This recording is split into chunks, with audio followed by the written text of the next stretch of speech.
Hello friends and welcome back in my YouTube channel biology with Neha ma'am.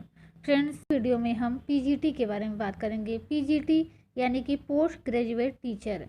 तो friend, PGT एक exam होता है जिसके थ्रू 11 और 12th के टीचर बना जाता है। तो फ्रेंड्स, अगर आपका भी सपना है 11 और 12th के टीचर बनने के लिए तो इस वीडियो को पूरा अंत तक देखिएगा। इसमें पूरी जानकारी दी गई है कि पीजीटी का फॉर्म अप्लाई करने के लिए क्या एज लिमिट होनी चाहिए, क्वालिफ़िकेशन क्या होनी चाहिए, इसका सिलेक्शन प्रोसेस क्या होता है, पेपर का पैटर्न कैसा होता है, फिर इसके बाद इसका सिलेबस क्या होता है और कौन सी बुक पढ़ें जिससे कि हमारा सिलेक्शन हो जाए। तो आइए फ्रेंड, सबसे पहले हम एज लिमिट जानते हैं। तो फ्रेंड, पीजीटी का फॉर्म अप्लाई करने के लिए आपकी कम से कम एज 21 वर्ष होनी चाहिए। और फ्रेंड, पीजीटी में कोई भी मैक्सिमम एज नहीं है। तो पीजीटी के टीचर जो होते हैं, यानी जो 11th और 12th के टीचर होते हैं, उनकी रिटायरमेंट की एज होती है 62। यानी 62 के पहले कभी भी ये फॉर्म भरा जा सकता है और टीचर बना जा सकता है। तो आइए जानते हैं आप क्वालिफ़िकेशन क्या होनी चाहिए। तो फ्रेंड, जिस विषय का आपको टीचर बनना है उस विषय में आपकी मास्टरी होनी चाहिए, यानी मास्टर डिग्री आपके पास होनी चाहिए। सपोज आपको मैथ का टीचर बनना है तो मैथ में आपको एमएससी होनी चाहिए। इसी तरीके से आपको केमिस्ट्री का टीचर बनना है तो केमिस्ट्री में एमएससी होनी चाहिए। ज़्यादातर शर्त यही होती है कि आपको जिस विषय का टीचर बनना है उस विषय में आपकी मास्टर डिग्री होनी चाहिए।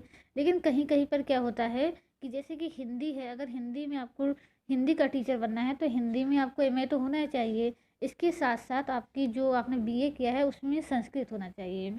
तो एक दो सब्जेक्ट ऐसे हैं जहाँ पर क्या होता है कि आपकी ग्रेजुएशन की भी देखी जाती है सब्जेक्ट। बाकी सभी में क्या होता है, बस इससे मतलब होता है कि आपने मास्टरी किस सब्जेक्ट से की है। तो इसमें किसी भी सब्जेक्ट कॉम्बिनेशन की ज़रूरत नहीं होती।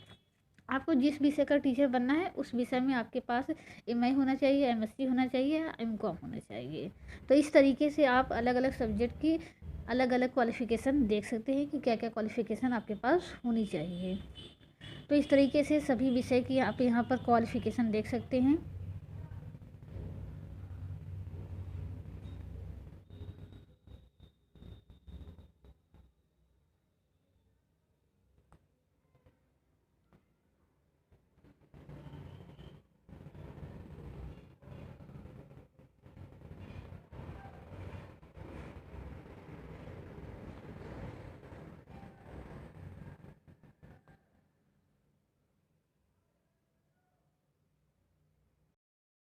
तो आइए अब हम बात करते हैं सिलेक्शन प्रोसेस की।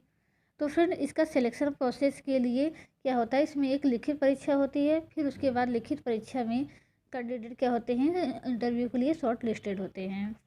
तो इसमें क्या होती है, 425 नंबर की आपकी लिखित परीक्षा होती है, 50 नंबर का इंटरव्यू होता है और 25 नंबर का वेटेज होता है। तो वेटेज आखिर देखते हैं किसको मिलता है। तो जिन्होंने पीएचडी की है उनको क्या होता है, 10 नंबर मिलता है। इसी प्रकार जिसने बीएड किया हुआ है उसे 5 नंबर, जिसने एमएड किया हुआ है उसे 10 नंबर। देखिए फ्रेंड, अगर एक ही व्यक्ति ने बीएड और एमएड दोनों किया है तो उसे मैक्सिमम 15 नंबर नहीं 10 ही नंबर मिलेंगे। इसी प्रकार राष्ट्रीय स्तर के खेल में भाग लेने वाले व्यक्ति को 5 नंबर का वेटेज मिलता है। यानी 5 नंबर राष्ट्रीय खेल के लिए, 10 नंबर एमएड के लिए और 10 नंबर पीएचडी के लिए। यानी मैक्सिमम आपको 25 नंबर का वेटेज मिल सकता है। तो सबसे पहले आपको एक लिखित परीक्षा देनी पड़ती है। तो आइए देखते हैं इस लिखित परीक्षा का पैटर्न क्या होता है। तो फ्रेंड, इसमें 125 क्वेश्चंस होते हैं और क्वेश्चन ऑब्जेक्टिव होते हैं और इसमें कोई भी निगेटिव मार्किंग नहीं होती। हाँ जी हाँ फ्रेंड, इसमें कोई भी निगेटिव मार्किंग नहीं होती। तो इस तरीके से आप देख सकते हैं 125 क्वेश्चन होंगे, 425 नंबर का होगा, यानी एक क्वेश्चन आपका 3.4 नंबर का होगा। तो इस आधार पर फिर क्या होता है कि लिखित परीक्षा की सफल जो घोषित अभ्यर्थी होते हैं उनको क्या होता है, इंटरव्यू के लिए बुलाया जाता है। तो इंटरव्यू 50 नंबर का होता है।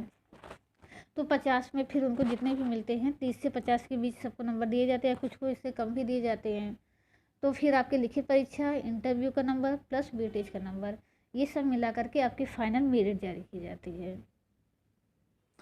तो आइए अब हम देखते हैं कि पीजीटी के थ्रू आप किन किन विषयों से टीचर बन सकते हैं, यानी पीजीटी में कौन कौन से सब्जेक्ट इंक्लूड हैं।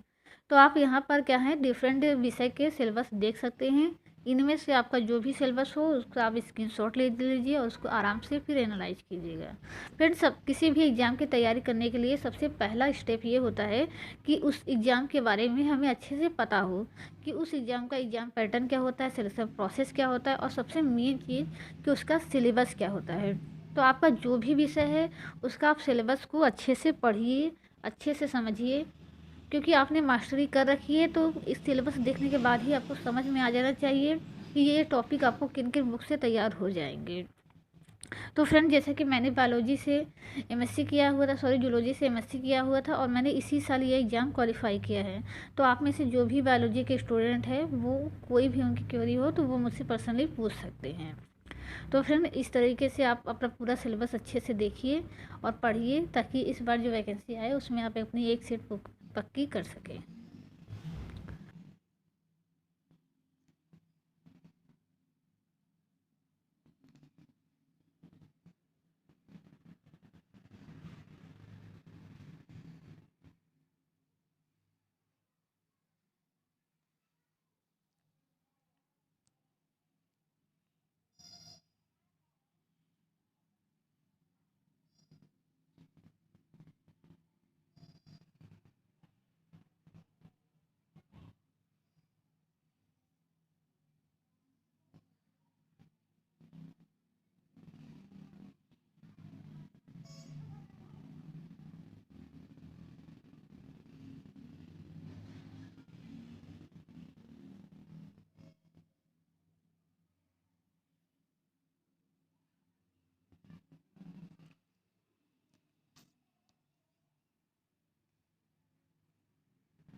और सबसे इम्पोर्टेंट चीज़ होती है बुक का सिलेक्शन करना।